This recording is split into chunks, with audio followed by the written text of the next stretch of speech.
Do you want to watch the world with all this mess? Or do you want to have bliss, peace and quiet, where adverts are removed? You need to make sure that both you and your family are using a privacy or privacy, if you prefer, respecting browser and not a spyware browser.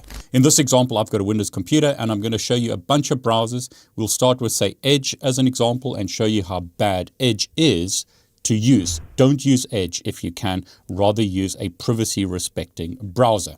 Now, I know a lot of people probably say, David, you shouldn't be using Windows. And I agree. It's better to use Linux as an example, but not everyone uses Linux. A lot of people still use Windows today. But in this video, we're looking at browsers rather than operating systems. So we'll cover operating systems in a separate video. Now, I'm going to show you practically in this video some examples of different browsers and how well they perform and how badly they perform. But if you don't want to wait, you just want to know, show me the browser that I should be using. Use the timestamps below to jump to the relevant parts of the video where I give you my recommendations on browsers to use. It's unfortunate in today's world that your data is being collected and sold by data brokers and people search websites. They can legally collect and sell data about you, including your name, your home addresses, your phone number, and information about your family members. This puts a lot of information in a single place and makes scamming easier. Now, I personally use Delete Me based on the recommendations of others in the cybersecurity space, but many people use Delete Me to remove their personal information from data brokers and other websites. What I like about Delete Me is they provide a hands-free subscription service that removes my personal data from hundreds of websites and then monitors those websites to make sure that the data doesn't suddenly reappear. They provide me with privacy reports which show where my data was listed and what got removed. Now, this won't make you 100% anonymous or 100% invisible online, but helps reduce your attack surface. In other words, it helps reduce risks of phishing, of scamming, of hacking against you. 20% off Delete Me's consumer plans when you go to joindeleteme.com/Bomble and use the promo code Bomble at checkout, or you can use the QR code on screen. That once again is joindeleteme.com/Bomble, code Bomble. Now, as always, when you create videos like this, some people are going to be screaming in the comments saying, you should use this browser, not that browser, etc., etc.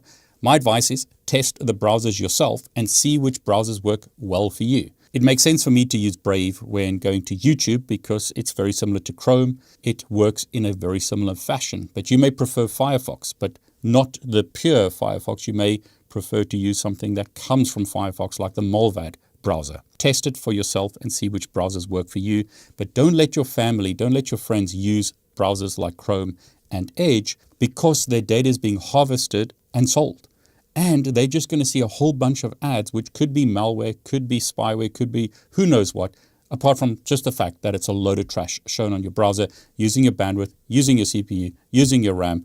Really good idea in today's world to block ads as much as you can, for example, when you go to certain websites. It's really sad to see the browser usage in the world. A lot of people just use the default browsers. So notice here, this is from StatCounter. The most popular browser in the world is Chrome. Then we've got Safari. Then we've got Edge. Then we've got Firefox, etc. Notice Brave hardly registers. And I don't see Mullvad here as an example. This is from Wikipedia. Chrome, like 66%, 70%. Safari, 14%, 15%. Edge, 5-6%. Firefox, 2.5% or so. Then we've got Samsung Internet, Opera, others. It's very sad to see that such a high usage of browsers in the real world are some of these terrible browsers. So let's look at an example of how bad it can be. Don't use Edge as an example, because when you go to a website, such as this one, the Oxford Mail, which is a local website here in Oxfordshire, you're going to see a whole bunch of ads. But Microsoft are also collecting huge amounts of data about you. Don't use Edge. Notice how bad this website is. This is the Oxford Mail here in Oxfordshire in the UK. I'll make this a bit smaller so we can see this better. Notice we've got ads on the sides. We've got an ad at the top. So they've got some news articles here, but here's a prime ad. Here they're trying to sell you something.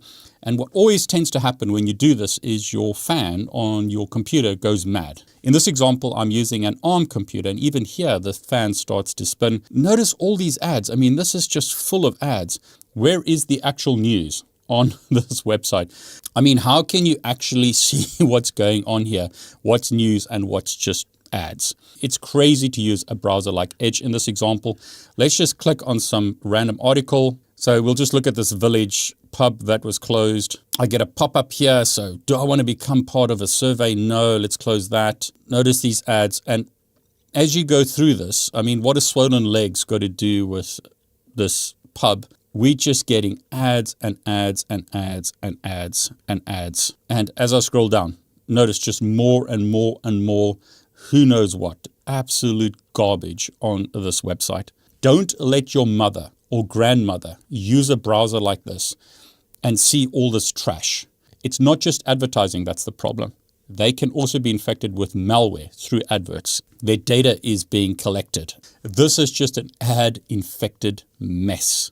But it gets worse because not only are they showing you all this trash, but they're also tracking you and they're selling your data. Remember the saying that if it's for free, you are the product. And it's actually worse these days. You still pay for stuff and they still use you as the product and still sell your personal data. This is an absolute mess. Notice the difference now if I go to exactly the same website with the Mullvad browser. So I'll simply copy the URL, put it into the Mullvad browser. Notice all this white space because it's blocking all these ads. So this is the actual news. All that other stuff was just ads. So this is a lot more readable and easier to understand. So I could perhaps read the news here rather than that ad-infested mess that we saw previously.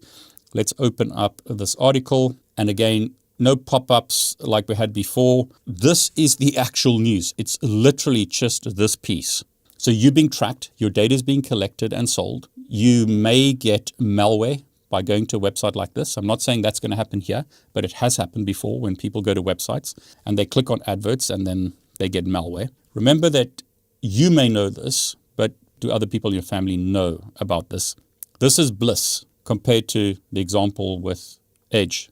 And that's literally the news. Whereas if I go to the same article here and I keep scrolling, notice how much trash there is on this page compared to using the Mullvad browser. This is using up your bandwidth. You could be infected with malware. It's using your CPU. It's using your memory, etc. I personally wouldn't be able to use a website like this unless I was using, say, the Mullvad browser.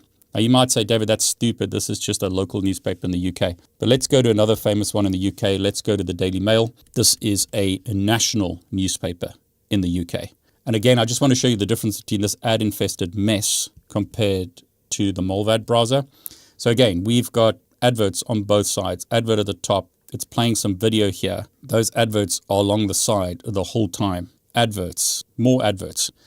And it just carries on and on and on. So if I click on an article here, you might actually even get a pop-up. So it's not showing that here, but you'll get a pop-up saying that you need to accept cookies and accept tracking to be able to watch the content or read the content on this website. So again, just an ad-infested mess. Compare that to Mullvad. And notice here, none of those adverts are shown. Again, notice how it's sized the page so that we can't be tracked. A lot of privacy people, I wouldn't use Safari as an example. I wouldn't use Chrome. I wouldn't use Edge. I would look at using a better browser. Now here's two great websites to have a look at. If you don't want to trust me, have a look at privacytests.org and have a look at privacyguides.org. So Privacy Guides is a collaborative privacy or privacy advocacy community. So it's a not-for-profit, volunteer-run project that hosts online communities and publishes news and recommendations surrounding privacy and security tools, services, and knowledge. They have a section, Start Your Privacy or Privacy Journey, and they explain why it matters.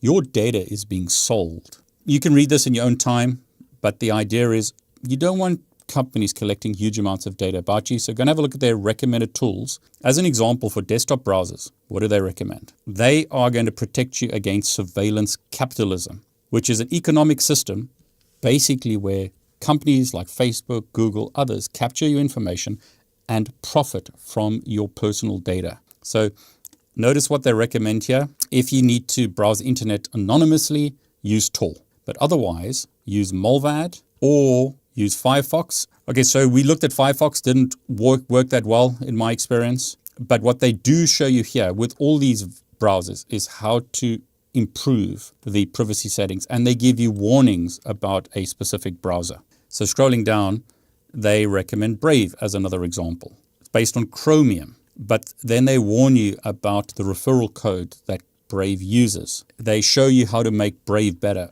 Brave out of the box isn't perfect in my experience. Mullvad, I think, is better. But if you want a Chromium-based browser, Brave is great. Firefox-based browser, have a look at Mullvad, or LibreWolf as an example. If you want to have a look at a whole bunch of data, have a look at privacytest.org, showing you what works and what fails. Which browsers isolate websites to prevent them from sharing data to track you. Notice Brave won in all those categories. Chrome was terrible. Mullvad also has a bunch of ticks here.